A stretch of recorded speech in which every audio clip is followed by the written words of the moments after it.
13 बहुत तेज निजी पाठ 1 जुन योवन को चिकित्सा कक्ष में ले जाने के बाद समारोह रुक गया क्योंकि सभी छात्रों को चंगा करने के लिए ध्यान लगाने की आवश्यकता थी। हम लोग उत्सुक थे कि योवन का क्या होगा, जिसने अपने मुंह से खून की उल्टी की, लेकिन लेफ्ट गार्जियन ली हेमिंग का ध्यान कहीं और था। वारिस के लिए पहली रैंक, समझदार कबीले के चुन म्योन और ब्लेड कबीले के 5वें रैंक के यूचिन ने पहले परीक्षण को इस तरह से सहन किया जैसे कि यह कुछ भी नहीं था। वे उम्मीदों से परे हैं। थैंक सोयू के आधे शक्ति वाले हमले से कोई नुकसान नहीं उठाने के लिए कम से कम सैकड़ों आंतरिक ऊर्जा की आवश्यकता होगी। वे छात्रों के स्तर से परे हैं। वे पहले से ही शक्तिशाली योद्धाओं के स्तर पर थे। यह स्पष्ट है कि बुद्धिमान और ब्लेड कुलों के सिंहासन लेने की अफवाह क्यों फैलाई गई। हालांकि वे अकेले नहीं थे जिन्होंने बिना किसी नुकसान के इसे झेला था। 6 कुलों के अन्य सदस्यों ने बिना किसी परेशानी के सहन किया और 8 अन्य छात्र भी थे जिन्होंने इसे सहन किया। मैंने सोचा था कि वे सभी कमजोर थे, लेकिन यह दिलचस्प है। ऐसा लगा कि इस साल की अकादमी में शक्तिशाली योद्धा हो सकते हैं। कुल मिलाकर यह 4 साल बाद तय होने वाला था जब यह सब खत्म हो गया था। कुल 415 छात्रों ने पहली परीक्षा पास की। यह 10 साल पहले के पहले परीक्षण से 200 कम था क्योंकि चुन योवन के कारण परीक्षण अधिक कठिन था। हर कोई इसे नहीं जानता था, लेकिन मुकुम की तरह पीछे मुड़कर देखने वाले कुछ छात्र योवन की वजह से परीक्षा की तीव्रता को देखकर गुस्से में थे। असफल छात्रों को बाहर निकालने के बाद शेष सभी छात्रों को आधिकारिक तौर पर कैडेट के रूप में नियुक्त किया गया था और उनमें से प्रत्येक को नंबर 3 के साथ कांस्य टैग दिया गया था। यह दर्शाता है कि वे अब राक्षसी पंथ के निम्न श्रेणी के योद्धा थे। क्या यह अब शुरुआत है? मैं ऊपर तक जाऊंगा। इसके बाद छात्रों ने खुद को समूहों में बांटना शुरू कर दिया। हेमिंग ने उन्हें उनकी व्यक्तिगत जानकारी और परीक्षण के परिणाम के आधार पर समूहबद्ध किया। 20 के 5 समूहों के अलावा अन्य शेष समूहों में 21 लोग थे। क्या आप जानते हैं कि 20 समूह क्यों हैं? माडो। कैडेट्स ने हेमिंग के सवाल का माडो का जवाब दिया। यह किसी भी ऐसे उत्तर के लिए मैडो के साथ उत्तर देने के निर्देशों के कारण था जिसके लिए हाँ या नहीं की आवश्यकता थी। किसी अन्य उत्तर की अनुमति नहीं थी। जब तक आप तीसरी परीक्षा पास नहीं कर लेते तब तक आप सभी की परीक्षा एक ही दिन और एक ही समय पर की जाएगी। अकादमी का तीसरे चरण तक प्रशिक्षण पर पैसा बर्बाद करने का कोई इरादा नहीं था जो उच्च रैंक वाले योद्धाओं के लिए था। इसलिए उनके पास प्रत्येक परीक्षण के लिए आवंटित समय की एक निर्धारित राशि थी। मध्यम श्रेणी के योद्धा के तरीके सीखने के लिए आपको 3 सप्ताह की राशि चाहिए।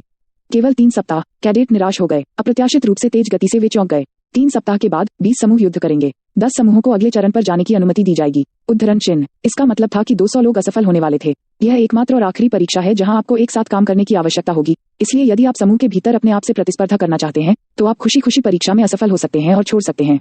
अधिकांश समूह समान रूप से बनाए गए थे, लेकिन कुछ ऐसे समूह थे जिनमें शक्तिशाली कुलों के छात्रों की संख्या कम थी।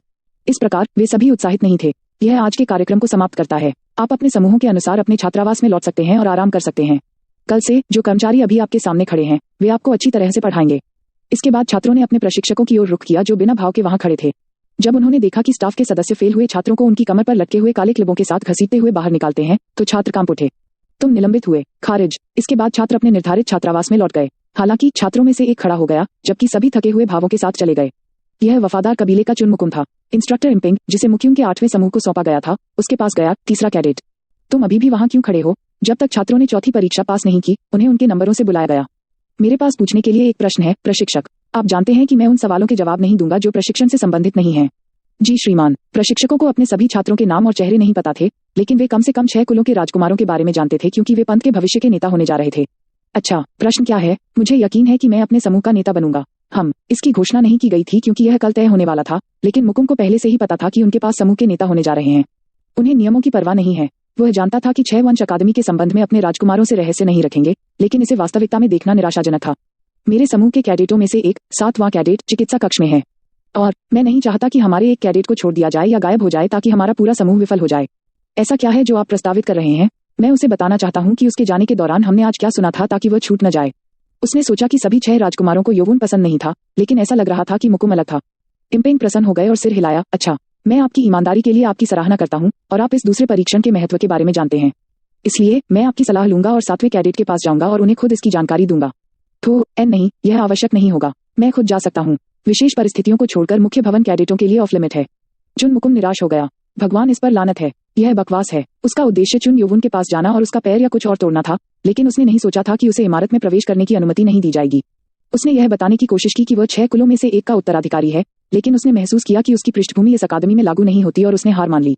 समझ गया प्रशिक्षक। ओह, और क्या आप मुझे बता सकते हैं कि 7वां कैडेट हमारे पास कब लौटेगा? उसके बाद उसे योवन के लौटने तक इंतजार करना पड़ा। रात के खाने के समय प्रशिक्षक इम्पिंग अपने वादे के अनुसार चुन योवन के चिकित्सा कक्ष में गए। योवन सेल्फ हीलिंग मोड में था और सो रहा था। इम्पिंग योवन को नहीं जगा सका जो बुरी तरह से घायल हो गया था और उसने बाक जोंगमिंग से पूछा कि लड़के को जागने में कितना समय लगेगा।